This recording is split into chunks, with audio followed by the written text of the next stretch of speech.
오늘 함께 나누고자 하는 그리스도인의 성품은 신실한 사람입니다. 신실한 그리스도인, 신실한 성도가 되는 것이 하나님께서 우리에게 기대하시는 열매 가운데 하나입니다.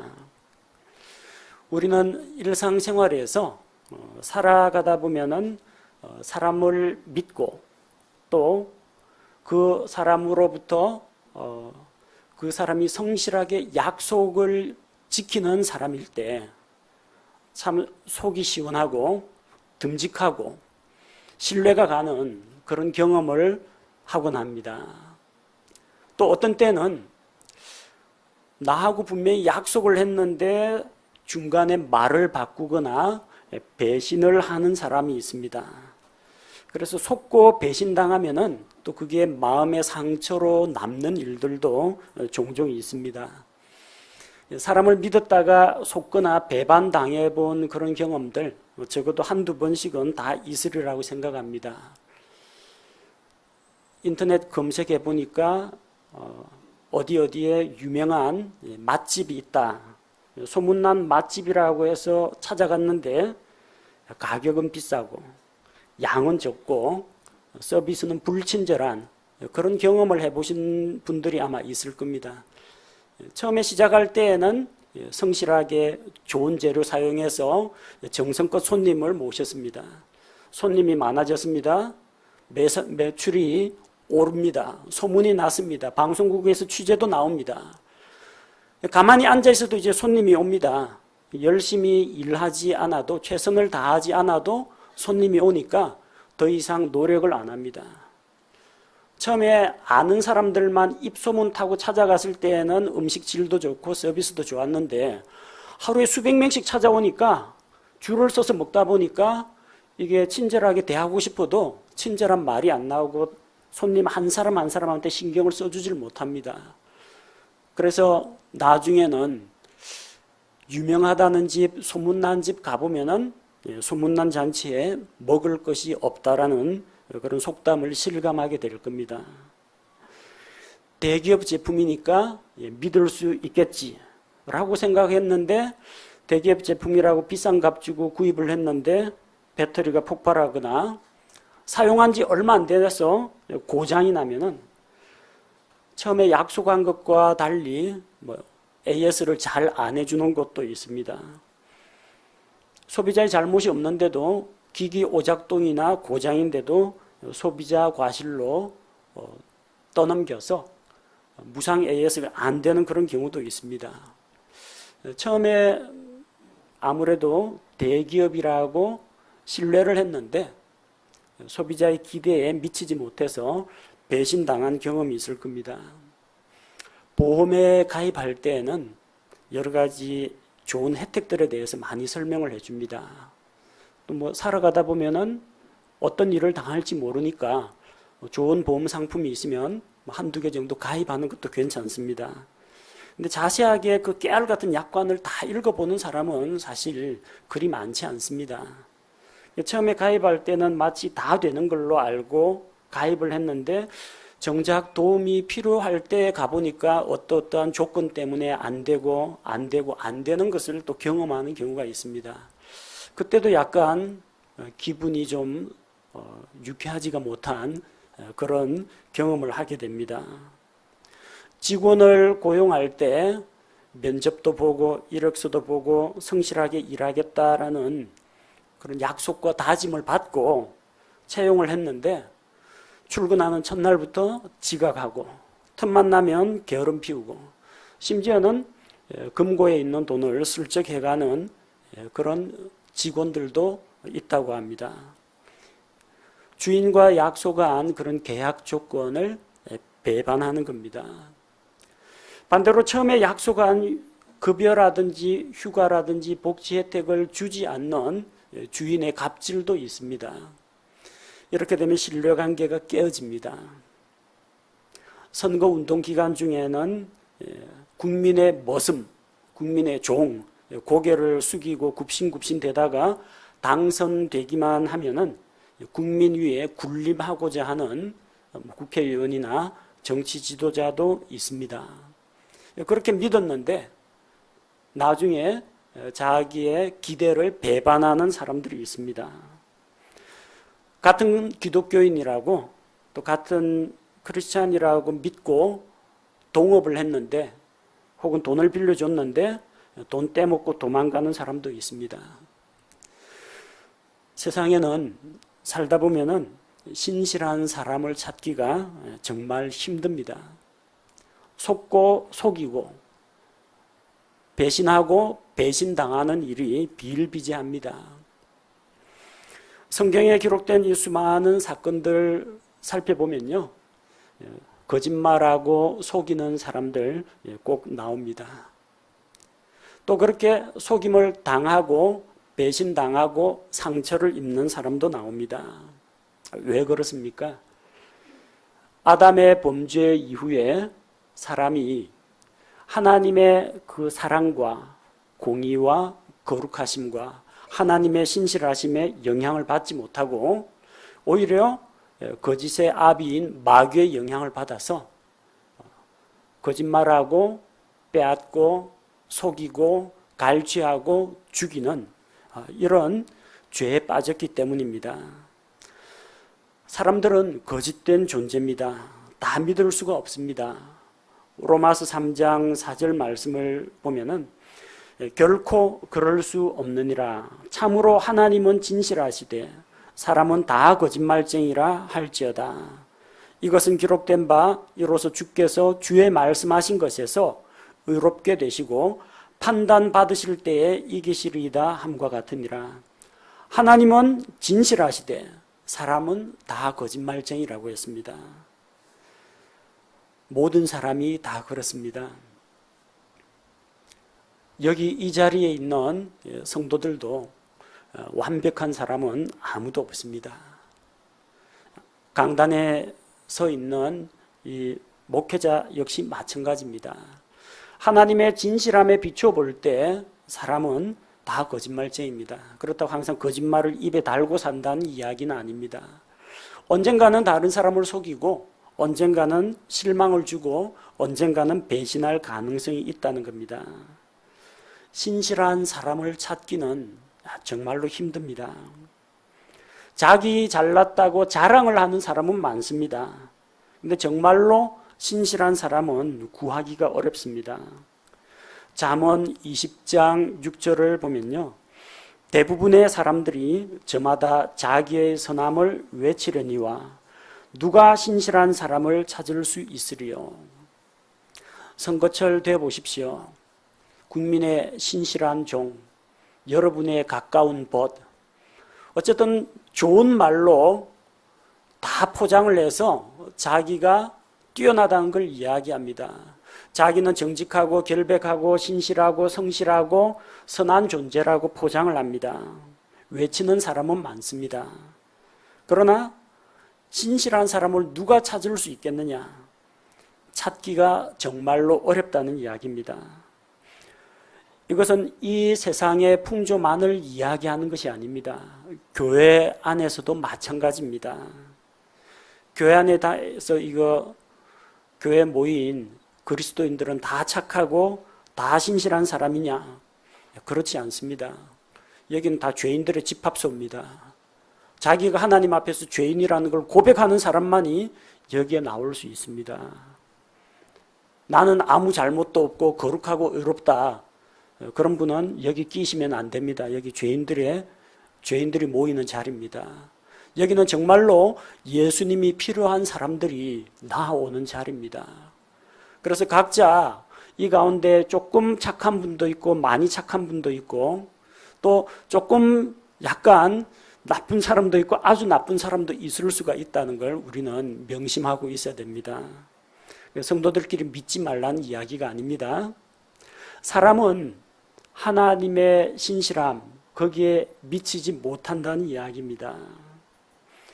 신실하지 못한 아내가 있습니다. 남편을 배신하는 아내가 있습니다. 신실하지 못한 남편도 있습니다. 아내를 울리고 상처 주는 사람도 있습니다. 그런 신실하지 못한 사람들이 가정에서 서로에게 상처를 주고 신뢰관계를 깨뜨리면 가정이 제대로 서지를 못합니다. 교회 안에 신실하지 못한 성도들이 있을 수가 있습니다. 신실하지 못한 지도자가 있을 수가 있습니다. 신실하지 못한 목사들 때문에 상처받는 성도들이 있습니다. 그러면 우리는 많은 경우에 이런 말로 달래줍니다. 교회 하나님 보고 다니지 사람 보고 다니나. 사람 신경 쓰지 말고 열심히 신앙생활을 하라고 합니다. 사람 보지 말고 하나님만 보고 교회에 나오라는 말이 있는데 교회 나오는데 어떻게 사람을 안 보게 됩니까? 마주치고 부딪히고 서로 상호작용을 하는데 그렇다고 전부 다 가면을 쓰고 전부 하하호호 하면서 좋은 말 다 하면서 웃다가 헤어질 수는 없지 않습니까? 자기의 실패한 사례도 나누고 자기의 약점도 나누고 자기의 승리한 삶도 나누고 이게 그리스도인의 교제인데 가면을 쓰고 교제할 수도 없는 노릇입니다. 그래서 사람들에게 참 안 됐지만 그저 그러려니 하고 뭐 미친 개에게 물렸다 생각하고 사람은 보지 말고 하나님만 보시라 그런 말이 솔직히 말하면 별 위로가 안 됩니다. 그런 말로 위로할 게 아니라 우리 각 사람이 신실한 사람이 되는 것이 중요합니다. 그래서 각자가 자기 부모님께, 각자가 자기 제자에게, 자기 남편에게, 자기 아내에게, 사업체에서 거래 상대방에게, 직장 상사에게, 동료에게, 부하 직원에게 신실한 사람이 되면 됩니다. 그리고 교회 안에서 다른 성도들을 향해서 신실하게 대하고 다른 사람들을 세워주면 됩니다. 신실하지 못한 사람 때문에 상처받았을 때 해결책은 신실하지 못한 사람을 욕하고 그 사람을 무시하고 인내하는 것만이 해답은 아닙니다. 하나님의 신실함과 같이 우리 그리스도인들이 먼저 신실한 사람이 되는 것이 올바른 해결책이라고 봅니다. 하나님께서는 사람들에게 명령을 하실 때 자기도 할 수 없는 것을 사람에게 강요하지는 않습니다. 우리 옛날 이야기에 나오는 훈장님 중에는 제자들에게 바람풍이라고 말하는데 혀가 짧아 바람풍밖에 안 나옵니다. 나는 바람풍 할지라도 너는 바람풍 하라 이러는데 배우는 학생들은 들은 게 바람풍 둘 다 똑같으니까 그냥 바람풍 이래버립니다. 자기가 못하는 걸 제자에게 훈장이 가르칠 수가 없다는 겁니다. 자기 발음이 잘못됐는데 어떻게 제자들 발음을 교정하겠습니까? 목사가 자기도 못하는 거를 성도들에게 이렇게 살라고 하면은 그 설득력이 없습니다. 하나님도 마찬가지입니다. 하나님께서 자기도 하지 못하는 걸 사람들에게 강요하지는 않습니다. 성경이 무엇을 말합니까? 나는 주 너희 하나님이니라. 내가 거룩하니 너희도 거룩할지어다. 그러므로 하늘에 계신 너희 하나님 아버지의 온전하심과 같이 너희도 온전한 자가 되라. 하나님이 먼저 본을 보이십니다. 예수님께서 먼저 본을 보이십니다. 내가 선생이요 너희의 선생이요 또 주가 된 자로서 너희들의 발을 씻겼으니 너희도 이와 같이 서로 섬기고 사랑하라. 예수님께서는 제자들한테 서빙 받으면서 이래라 저래라 하지 않으셨습니다. 직접 모범을 보이시고 너희도 이와 같이 행하라 그렇게 말씀하셨습니다. 우리가 왜 신실한 사람이 되어야 할까요? 하나님께서 신실하시기 때문입니다. 신실하신 하나님. 신명기 7장 9절을 보면 그런즉 너는 주 내 하나님 그분이 하나님이시요 신실한 하나님이신 줄 알라. 그분께서는 자신을 사랑하고 자신의 명령을 지키는 자들에게는 천대까지 언약을 지키시며 긍휼을 베푸시되. 하나님은 신실한 하나님이라고 했습니다. 언약을 지키는 하나님, 약속을 지키시는 하나님이시라는 겁니다. 벌써 수천 년 전에 하나님께서 약속하신 것을 하나도 잊지 않고 그대로 이루어 주십니다. 에덴 동산에서 아담과 이브에게 메시아를 보내주겠다고 약속하신 하나님께서 구약 역사 4000년이 지난 다음에 약속대로 예수 그리스도를 보내주셨습니다. 믿는 자를 구원하겠다고 약속하시고 하나님께서는 예수 그리스도의 십자가 대속의 죽음과 부활을 믿는 자들에게 값없이 구원을 주십니다. 그리고 영원토록 구원을 안전하게 지켜주십니다. 우리가 예수 그리스도의 이름으로 기도할 때 하나님 아버지께서 그 기도를 응답해 주겠다고 약속하셨고 과연 주님께서는 우리 기도를 들으시고 응답해 주십니다.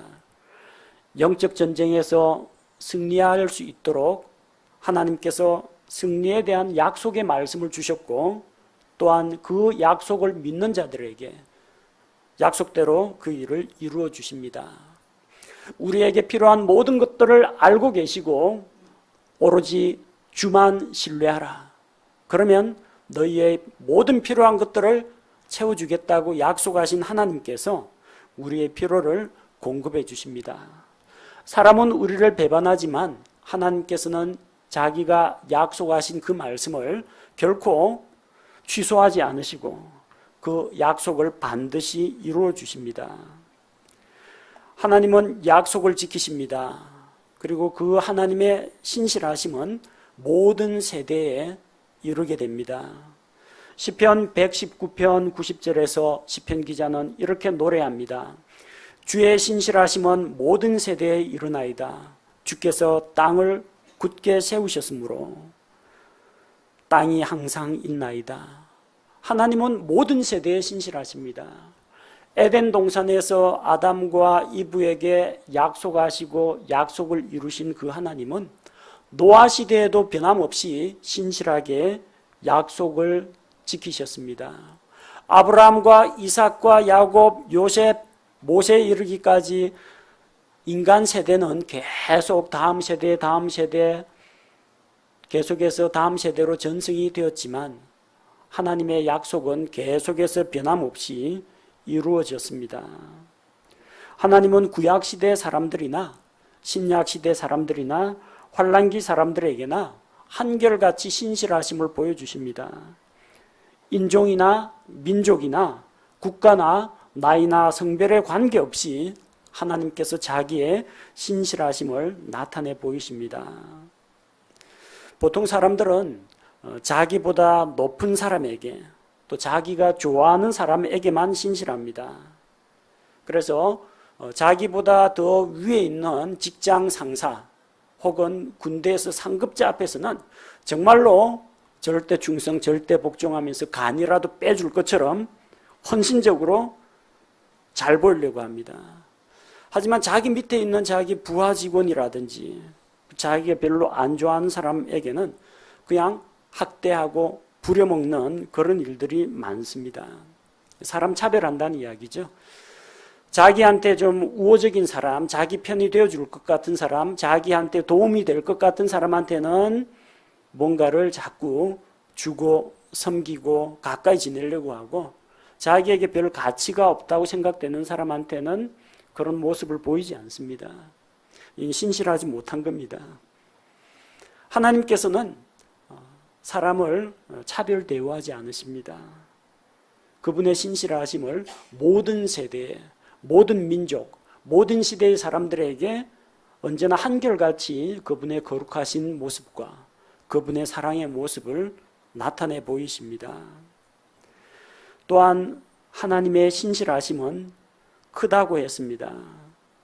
예레미야 애가 3장 23절 말씀을 보면 그것들이 아침마다 새로우니 주의 신실하심은 크시나이다. 이스라엘 민족은 하나님을 배반했습니다. 그분의 말씀을 어겼습니다. 우상숭배에 빠졌습니다. 하지만 하나님은 그들에게 긍휼을 베풀어 주셔서 대언자들을 보내셨습니다. 회개할 기회를 주셨습니다. 유다 왕국이 멸망하는 그 와중에도 하나님께서는 자기 백성과 맺은 언약을 지키시고 다윗의 씨를 보존하시고 남은 자는 돌아오도록 하나님께서 그들을 보호하셨습니다.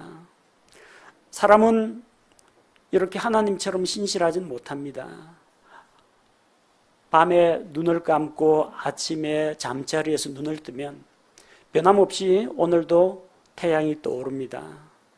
오늘은 오늘의 해가 뜨게 됩니다. 하나님의 신실하심은 이처럼 날마다 아침마다 새롭고 신선합니다. 사람은 이와 같이 못합니다. 어제는 신실하다가 오늘은 배신하기도 합니다. 연애할 때는 신실했는데 결혼하고 나서 배신하는 경우가 있습니다. 정말 가난해가지고 서로 맞벌이하면서 힘겹게 살 때는 서로 위해주고 위로하고 세워주고 신실했는데 복권 당첨되고 나서는 배신하는 경우도 있습니다. 그러나 하나님은 변치 않으십니다. 한번 사랑과 긍휼을 베풀기로 작정하셨으면 그것이 계속됩니다. 아침마다 새롭습니다. 날마다 우리가 새 아침을 맞이하는 것처럼 하나님은 언제나 매일 아침 우리에게 신실하게 대우하십니다. 신실한 것은 하나님의 속성입니다. 곧 하나님의 자녀인 우리 그리스도인들이 반드시 본받고 배워야 할 성품 가운데 하나라는 겁니다. 우리 주 예수님은 신실하신 분입니다. 아버지 하나님뿐만 아니라 아들 하나님 예수 그리스도께서 신실하신 분입니다. 요한계시록 19장 11절을 보면 또 내가 하늘이 열린 것을 보니 보라 흰말이라. 예수 그리스도의 지상 재림에 대한 말씀입니다. 그 위에 타신 분은 신실하시니 참되신 이라 불리더라. 그분은 의로 심판하며 전쟁을 하시느니라. 예수님의 칭호가 신실하시니 참되신입니다. 신실하신이라는 것이 예수님의 이름, 별명 중에 하나입니다. 참되신이 예수님의 이름 가운데 하나입니다. 예수님에게는 여러 가지 이름이 있습니다. 예수, 그리스도, 선한 목자, 세상의 빛, 참포도나무, 여러 이름들 가운데에서 예수님의 성품을 나타내는 이름이 신실하시니 참되신입니다. 보통 우리 아이 낳으면요, 자녀들 착하고 바르고 성실하게 살라고 김충성, 박믿음, 강성실 이런 식으로 이름을 지어주는 경우가 많습니다. 그런데 완벽하게 그 부모의 소망을 따라서 그 이름대로 살아가는 사람은 그렇게 많지는 않습니다. 그런데 예수님은 그 이름이 합당하다는 겁니다. 예수님은 신실하시니 참되신이라는 그런 이름을 가지시기에 합당하신 분입니다. 예수님은 항상 언제나 신실하십니다. 디모데후서 2장 13절 말씀에는 우리가 믿지 아니하여도 그분은 항상 신실하시니 자신을 부인할 수 없느니라. 주님은 항상 신실합니다. 우리가 믿거나 말거나 그분은 신실하신 분입니다. 사람들은 보통 약속을 할 때 이렇게 이야기합니다. 내가 너에게 신실하게 대할 테니 너도 나에게 그처럼 신실하라고 이야기합니다. 조건을 답니다. 내가 나에게 충성하는 한 나는 너를 버리지 않겠다. 당신이 내 말에 복종하는 한 내가 뒤를 봐주겠다. 조건이 달려 있습니다. 만약 그쪽에서 조건을 이행 못하면 어떻게 됩니까? 내가 성실하게 그 사람이 요구한 바를 행치 않으면 그 사람도 약속 어기겠다는 이야기입니다. 만약 상대방이 나에게 신실하지 않게 대한다. 그러면은 더 이상 신실을 베풀지 않습니다. 너도 한번 당해봐라 하고 안갚음을 합니다. 그게 사람입니다. 그런데 예수님은 우리가 믿지 않아도 항상 신실하다고 하셨습니다. 불신자들이 성경 말씀을 안 믿는다고 해서 성경 말씀이 폐해지는 것은 아닙니다. 하나님의 말씀은 그들이 믿거나 말거나 언제나 신실합니다. 불신자들이 하나님이 없다, 하나님을 부정한다고 해도 하나님은 살아계십니다. 비록 우리가 신실하지 못한다 할지라도 신앙생활을 해나가면서 자주 넘어지고 슬럼프에 빠지고 나태해지기도 하고 낙심하고 주저앉을 때, 그럴지라도 하나님은 언제나 우리를 신실하게 대하신다는 겁니다. 예수님께서 우리의 구원이 안전하다고, 확실하다고, 영원토록 보장된다고 약속을 하셨습니다. 근데 어떤 사람들이 그걸 안 믿습니다. 자기는 예수님께서 환난 전에 그리스도인들을 데려간다는 것을 믿지 못하겠다. 나는 내 노력과 내 용기로 이 환난기를 믿음으로 통과해야 되겠다. 환난 통과를 주장하는 사람들이 있습니다. 그럼 예수님이 괘씸하게 생각하겠죠. 그래, 그렇게 환난 들어가고 싶냐? 그럼 너는 저 휴가 안 시킨다. 너는 환난기 7년 동안 통과해가 살아남나 못 살아남나 보자. 예수님께서 욱 해가지고 그 사람은 환난기 특별훈련 코스 7년 그렇게 굴리지 않는다는 겁니다. 그 사람이 환난 통과서를 믿건 환난 후 휴거서를 믿건 아니면 그 사람이 환난기 중간 휴거서를 믿건 환난 전 휴거서를 믿건 그거하고 관계없이 내가 나의 성도들을 환난 전에 데려가겠다 약속하셨으면 예수님께서 데려가십니다. 우리의 영적 상태에 따라서 예수님이 이랬다 저랬다 하시는 분이 아니라는 겁니다. 항상 신실합니다. 그러니까 우리가 믿고 신뢰할 수 있다는 겁니다. 만약에 우리 상태에 따라서 예수님이 나를 대하는 방식이 달라진다고 하면 어떻게 되겠습니까? 내가 영적으로 건강할 때는 주님과 가까이 하면서 그분의 은혜와 복을 받을 수가 있는데, 내가 나태해졌다 슬럼프에 빠졌다면 예수님께서 나 너 모른다 저버리신다는 겁니다. 그래 되면 우리는 안심하고 신앙생활을 할 수가 없습니다.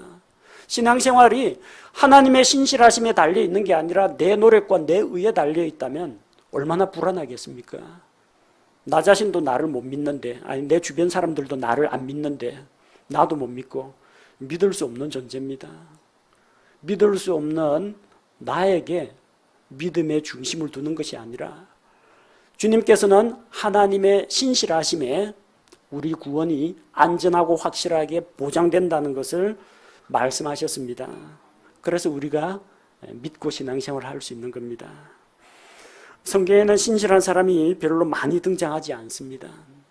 열왕기 읽어보면은 하나님 앞에 착하고 선한 왕이 있었는데 한두 번은 산당에서 우상숭배하고 또 대언자의 말을 무시하고 해서 하나님께 호된 징계를 당하곤 합니다.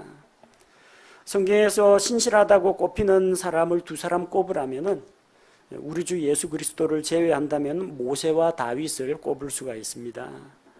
모세는 하나님의 부르심을 받아서 40년 동안 광야에서 이스라엘 백성을 인도했습니다. 민수기 12장 7절에서 하나님께서 모세에 대해서 증거하십니다. 내 종 모세와는 그리하지 아니하나니 그는 나의 온 집에서 신실한 자니라. 모세는 하나님의 온 집에서 그분의 종으로 신실했습니다. 그는 하늘에서 하나님께서 예비하신 보상을 바라고 이집트의 왕자라는 신분을 버리고 하나님의 백성과 함께 고난을 당했습니다. 그는 자기 자신이 얼마나 초라하고 보잘것이 없는 존재인지, 얼마나 연약한 존재인지 잘 알지만 하나님께서 약속하신 말씀, 내가 너를 통해서 내 백성을 이집트에서 구출해 내겠다, 그 약속의 말씀을 믿고 이집트 왕 파라오 앞에 가서 담대히 하나님의 말씀을 선포했습니다. 이스라엘 백성을 데리고 광야로 데리고 나오니까 지도자로서의 어깨가 더욱더 무거워집니다. 물이 없다, 양식이 없다, 고기가 없다, 온갖 불평불만을 이 지도자인 모세가 다 감당해야 했습니다. 이스라엘 백성이 그에게 원망하고 불평하고 돌로 치려고 해도 그는 오로지 하나님만을 바라보았습니다. 하나님께서 이스라엘 백성에게 진노하사 그들을 단순간에 멸하고자 하실 때 모세는 신실하게 하나님 앞에 나아가서 그들을 위해서 중재했습니다. 차라리 나를 죽이십시오. 하나님께서 이 백성을 약속의 땅 가나안으로 데려가겠다 약속하신 것을 지키지 않으시려거든 지금 즉시 저를 죽이십시오. 그리고 하나님의 신실하심을 붙들고 그분께 호소하며 백성들을 위해서 중재했습니다. 모세는 하나님 앞에서 신실한 자였습니다. 다윗 역시 신실한 자였습니다. 하나님의 마음에 꼭 맞는 사람이었습니다. 사무엘상 22장 14절 말씀을 보면 사울은 다윗을 시기해서 죽이려고 했습니다. 다윗이 신실하지 못한 사람이어서가 아닙니다. 다윗이 반역의 마음을 품고 있어서가 아닙니다. 다윗이 나쁜 짓을 했기 때문이 아닙니다. 다윗이 능력이 모자랐기 때문이 아닙니다. 다윗이 너무나 신실하고 너무나 용감하고 너무나 선하고 지도력이 있기 때문에 그를 시기하고 미워해서 죽이려고 했습니다. 그때 아히멜렉 제사장이 사울에게 호소합니다. 아히멜렉이 왕에게 대답하여 이르되 왕의 모든 신하 가운데 다윗같이 신실한 자가 누구니이까? 그는 왕의 사위도 되며 왕의 분부대로 가기도 하고 또한 왕의 집에서 존귀한 자니이다. 다윗을 해치지 말라는 이야기입니다. 다윗같이 신실한 자가 없다는 겁니다. 그는 아버지의 양을 치는 일에 신실했습니다. 식구들은 전부 집안에 들어와서 사무엘 대언자께서 오셨다니까 전부 다 그 말씀 들으려고 다 모였습니다. 막내 아들 다윗만 밖에서 양치고 있습니다. 아버지가 형들에게 그를 심부름을 보냈습니다. 전쟁터에 나간 형들이 잘 있나? 안부를 묻고 그들의 상관에게 이걸 전해줘라 하는데 심부름도 잘했습니다. 신실하게 행하여 아버지의 말씀에 순종을 했습니다.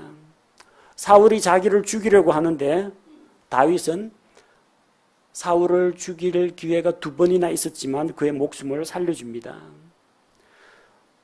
다윗은 장군이요 용맹을 떨치는 사람이지만 사울에게 맞서서 싸우지는 않았습니다.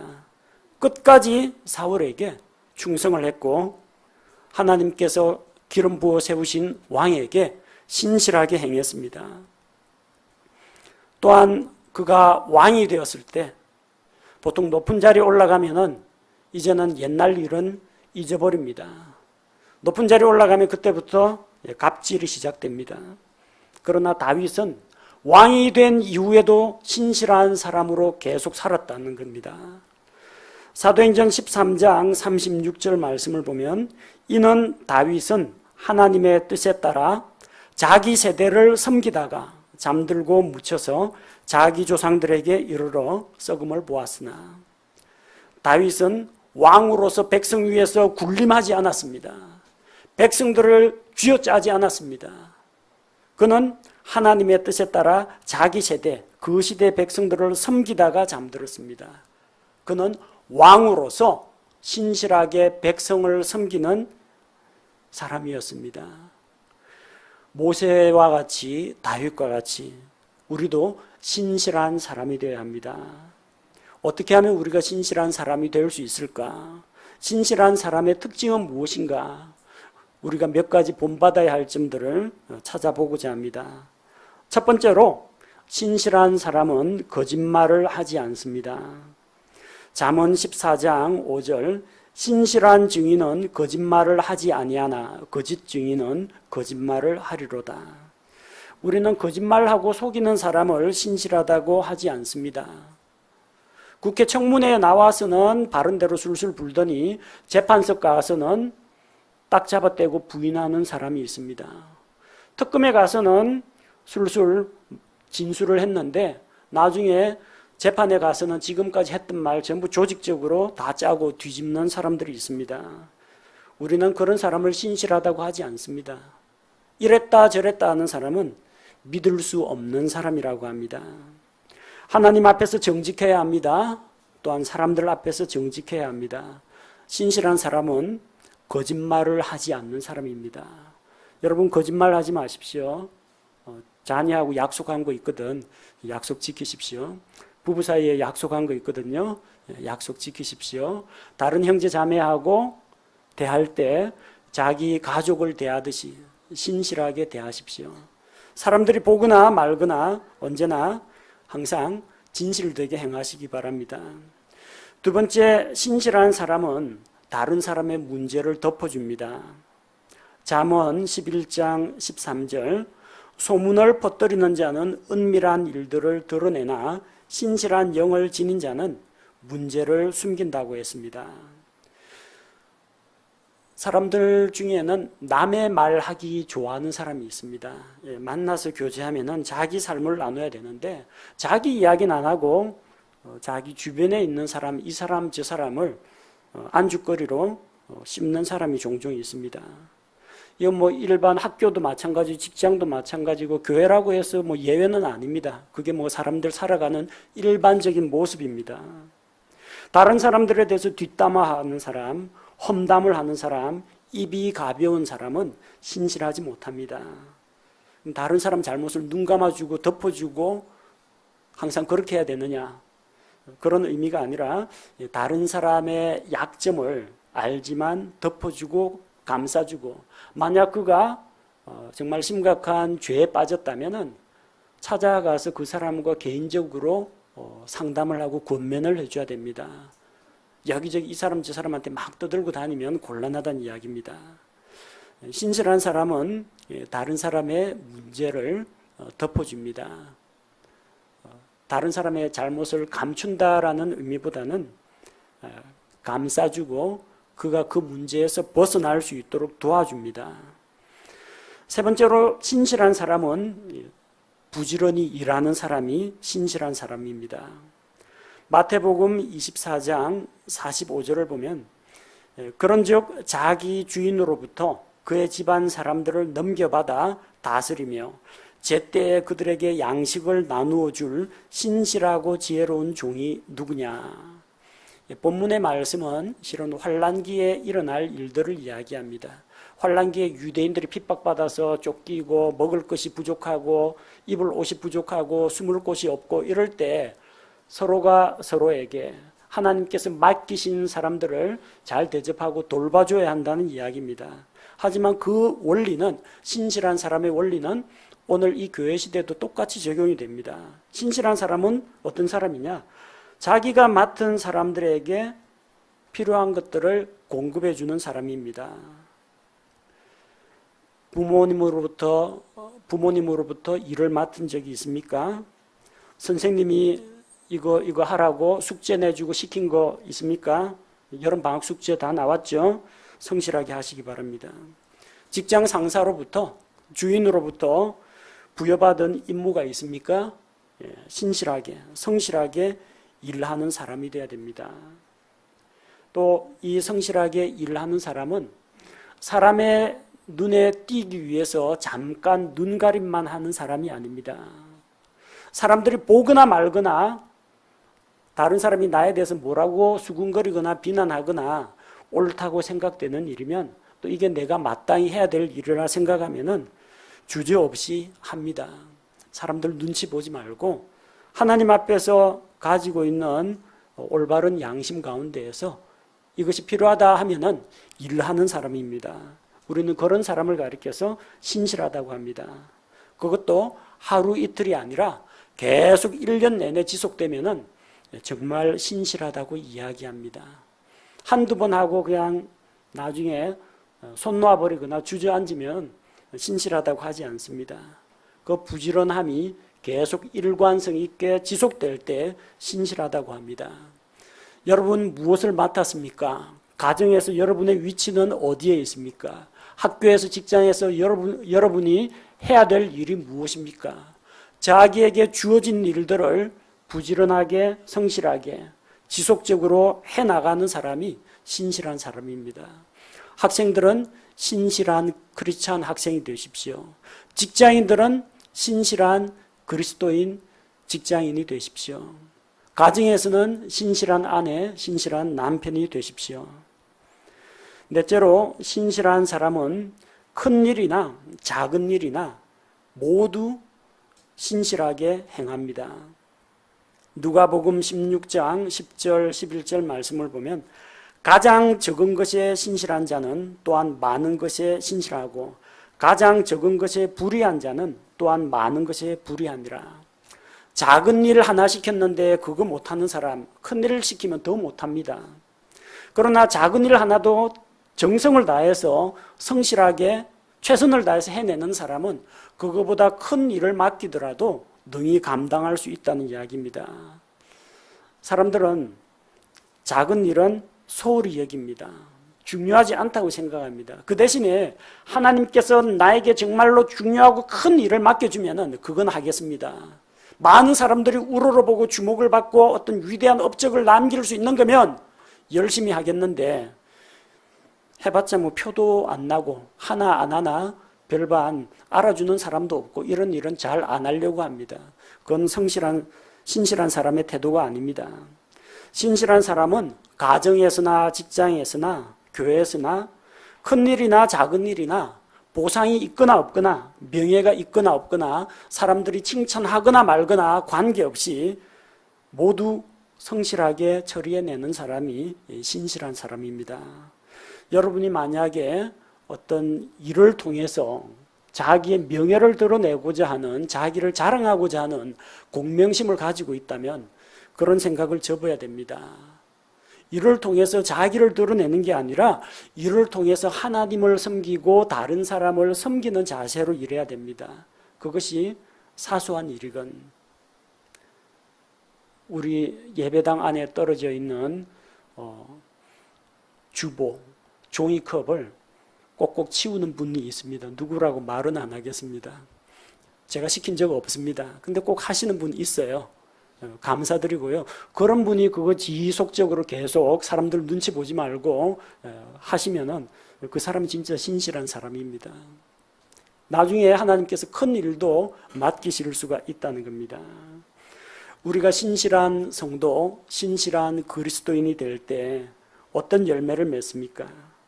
첫 번째는 하나님께 영광이 됩니다. 우리 주님께 참 만족이 됩니다. 오늘 우리가 읽은 말씀 13절에 뭐라고 했습니까? 신실한 사자는 그를 보낸 자들에게 마치 수확대에 내린 차가운 눈 같으니 그는 자기 주인들의 혼을 시원하게 하느니라. 주인이 사자를 보냈습니다. 심부름하는 사자를 보냈습니다. 근데 가서 보낸 자들에게, 자기를 보낸 자들에게 누가 보냈어요? 주인이 보냅니다. 수확대에 내린 차가운 눈과 같다고 했습니다. 수확할 때는 땀을 뻘뻘 흘리면서 일을 합니다. 그런데 그때 시원한 눈이 내린다. 혹은 저기 헤르몬 산에서 쌓여있는 그 눈이 녹아서 흘러내리는 그런 모습을 본다. 얼마나 속이 시원하겠습니까? 하나님에게 속 시원한 그런 성도가 된다는 겁니다. 보냈더니 일은 하지 않고 말만 잘하는 사람이 있습니다. 그 다음 14절에 보니까 누구든지 스스로 거짓 선물을 자랑하는 자는 비 없는 구름들과 바람 같으니라. 비 없는 구름들 우리 참 많이 속아봤습니다. 기상청에서 비 온다고 해가지고 오늘 아침부터 하늘이 흐리고 먹구름이 끼기 시작하니까 비가 내리겠지 했는데 웬걸요? 아침 10시 되니까 햇빛 쨍쨍 나면서 폭염이 시작됩니다. 지금 남부지방에 이렇게 가뭄이 계속되고 있지 않습니까? 비 없는 구름 얼마나 허탈합니까? 주님께서 성도들에게 일을 맡기십니다. 부모님이 자녀들에게 일을 시킵니다. 선생님이 학생들에게 일을 맡깁니다. 숙제를 시키거나 청소를 시키거나 일을 시킵니다. 근데 하겠다고 자랑을 하는데 실제 하지는 않습니다. 말만 잘합니다. 대답만 잘합니다. 네 선생님, 네 엄마, 말만 잘합니다. 그리고 자기가 얼마나 성실한 사람인지 허풍이나 과장은 잘합니다. 스스로 거짓 선물을 자랑합니다. 선물은 안 줍니다. 순종하겠다고 대답은 잘합니다. 시키면 일은 안 합니다. 비 없는 구름과 같습니다. 이건 신실하지 못한 겁니다. 신실한 사람은 자기를 파송한 자, 우리 주님으로부터 큰 칭찬을 받습니다. 그 사람의 섬김과 헌신이 다른 사람을 편안하게 하고 다른 사람을 세워주지만 그 일에 대해서 그 사람을 보낸 주님께서 그 주인들이 속이 시원해 한다는 겁니다. 주께서 기뻐하십니다. 그리고 신실하게 행한 그 사람은 주인에게 보상을 받습니다. 마태복음 25장 21절에서 그의 주인이 그에게 이르되 잘하였도다 선하고 신실한 종아 내가 적은 것에 신실하였은즉 내가 너를 많은 것을 다스릴 치리자로 삼으리니 너는 내 주인의 기쁨에 참여하라 하니라. 그에게 뭐라고 칭찬했습니까? 선하고 신실한 종입니다. 그가 얼마만큼 재산을 많이 불렸느냐 그거 가지고 평가한 게 아닙니다. 많이 남긴 사람도 있고 적게 남긴 사람도 있습니다. 근데 칭찬이 똑같아요. 잘하였도다 선하고 신실한 종아. 하나님께서는 단순히 결과만 보시는 게 아닙니다. 그가 얼마나 성실하고 신실하게 일했느냐. 그가 열심히 노력했지만 열매가 적을 수도 있습니다. 열심히 전도했는데 주님을 믿고 영접한 사람이 적을 수도 있습니다. 그렇다고 해서 그 사람의 사역을 실패라고 말할 수는 없습니다. 하나님께서는 우리가 얼마나 많이 남겼느냐 보다도 얼마나 선하게 신실하게 일을 했느냐 이것을 보신다는 겁니다. 그리고 그런 사람에게 신실하게 행한 사람에게 너를 많은 것을 다스릴 치리자로 삼으리니 주님의 왕국에서 이 땅에 천년왕국이 세워질 때 어떤 사람은 10개의 도시를 다스릴 권세를 받고 어떤 사람은 5개의 도시를 다스릴 권세를 받고 주님과 함께 섬기면서 다른 사람을 다스리는 그런 일을 나누어 맡게 됩니다. 또한 주인의 기쁨에 참여하는 자가 된다고 했습니다. 주님의 기쁨에, 주님의 영광에 우리도 함께 동참할 수 있게 됩니다. 우리가 신실하게 행할 때 그리스도의 심판석 앞에서 결산 보고를 합니다. 회개 보고를 합니다. 우리가 행한 것에 대해서 잘한 일이건 못한 일이건 간에 회개 보고를 하고 주님의 칭찬과 상급을 받게 됩니다. 그 자리에서 우리 모든 성도들이 선하고 신실한 종이라는 칭찬을 받게 되기를 원합니다. 그를 위해서 우리가 일상생활에서 하나님의 신실하심과 같이 우리도 신실한 성도들이 되어야겠습니다.